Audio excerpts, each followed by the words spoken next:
झारखंड भाजपा प्रभारी लक्ष्मीकांत वाजपेयी धनबाद भाजपा प्रत्याशी सह बाघमारा विधायक ढुल्लू महतो के आवास चिटाही गांव पहुंचे।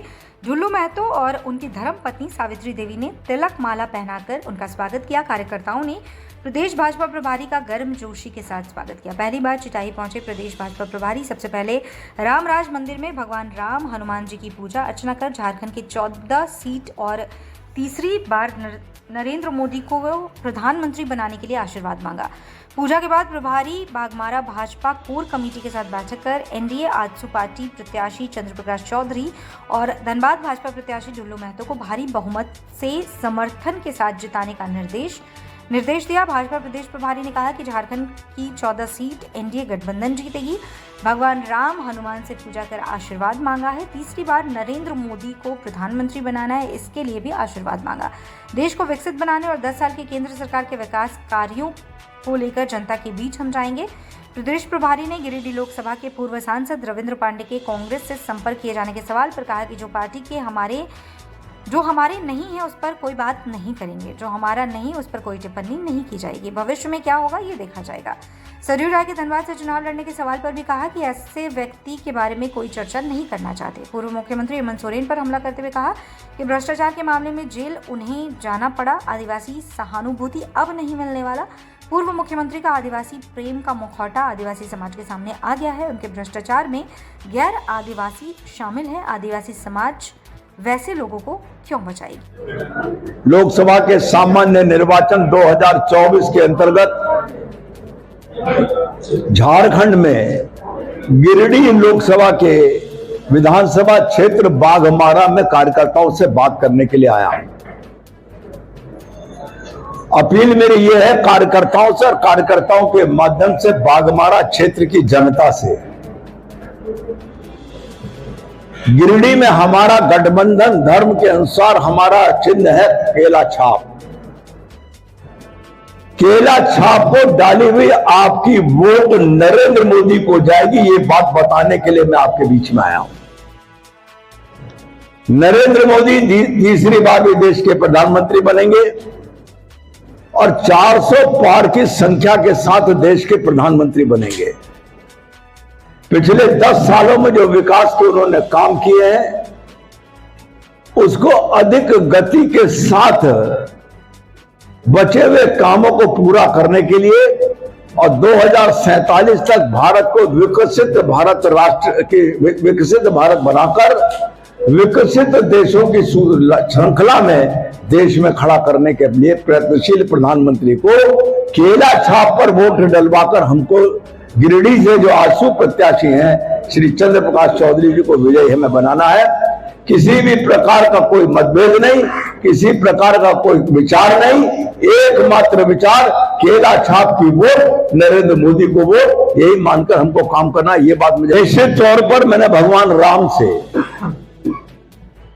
हाथ जोड़कर ये प्रार्थना की है कि जिस काम के लिए पार्टी ने मुझको भेजा है झारखंड में, उसमें मुझे यश मिले और यहाँ के कार्यकर्ताओं के कृतित्व और श्रम के कारण आदरणीय नरेंद्र मोदी जी तीसरी बार भी प्रचंड बहुमत 400 पार के साथ प्रधानमंत्री बने, ही मैंने प्रार्थना की है। धनबाद लोकसभा की जीत को लेकर कुछ लोग नाराजगी भी जाहिर कर रहे हैं, उस नाराजगी को कैसे दूर किया जा रहा है? स्वाभाविक प्रक्रिया है ये। लाखों वोट के कॉन्स्टिट्यूंसी में कोई निर्णय होगा तो सबको स्वीकार्य निर्णय नहीं हो सकता, लेकिन अधिकांश और बहुमत को स्वीकार्य निर्णय है, ये चुनाव का परिणाम हमको बताएगा। तो राजनीतिक दल के कार्यकर्ता हैं, अरे पार्टी ने उनको उनकी पार्टी ने प्रत्याशी घोषित किया तो वो चुनाव लड़े। हमको घोषित किया पार्टी ने, हम अपना चुनाव लड़ेंगे। फैसला जनता को करना है और आशीर्वाद हम जनता से प्राप्त करेंगे। आदरणीय लोकसभा का चुनाव है, आदरणीय नरेंद्र मोदी जी की सरकार के 10 साल के किए हुए कामों के आधार पर हम जनता की अदालत में। भाजपा के ही कुछ यहाँ लोकल विधानसभा के कार्यकर्ता कुछ नाराजगी जाहिर कर रहे सीपी चौधरी से, वो क्षेत्र में बहुत कम इधर भ्रमण के अपने कार्यकर्ता। सबको अपनी बात कहने का हक है और कार्यकर्ता के नाते मुझे उसे सुनने की मेरी जिम्मेदारी है और सुनने के बाद ठोड़ी में हाथ डालकर कि भैया काम करो, ये कहना मेरा काम है, मैं कहूंगा। और एक कार्यकर्ता ऐसा नहीं है जो भाजपा के लिए काम करने को मना करेगा। आपके 5 बार के जो लोकसभा के गिरिडीह लोकसभा के जो सांसद हैं, अब वो कांग्रेस खेमे में जाकर वहां पर हाजिरी लगा रहे हैं, क्या मैसेज जाएगा? जो हमारा नहीं उसके बारे में मुझसे टिप्पणी क्यों करवा रहे हो भाई? आप ही के अभी तक तो वो आपकी पार्टी में आज नहीं है ना जब आप मुझसे बात कर रहे हो भैया। जो हमारा नहीं उसके बारे में कोई टिप्पणी हमको करने की जरूरत नहीं है। अगर कांग्रेस उसको नहीं स्वीकारती तो क्या आपकी भाजपा उस पर कोई कार्रवाई करेगी? मेरा क्या कहना है, आज वो हमारे नहीं है, इसके लिए उन पर कोई टिप्पणी नहीं करेंगे। भविष्य में क्या होगा ये भविष्य में टिप्पणी करने के लिए जरूरत होगी। चुनाव में मुद्दा है नरेंद्र मोदी की सरकार के 10 साल के काम, झारखंड सरकार की विफलता, हेमंत सोरेन के द्वारा किया गया अनाचार, कदाचार और भ्रष्टाचार। और एक बात मैं स्पष्ट करना चाहता हूं, मैं आदिवासी समाज को, मेरी धारणा जब से मैं 1.5 साल से झारखंड में काम कर रहा हूं, बहुत ईमानदार समाज है, राष्ट्रभक्त समाज है। लेकिन हेमंत सोरेन एक उसकी इकाई थे।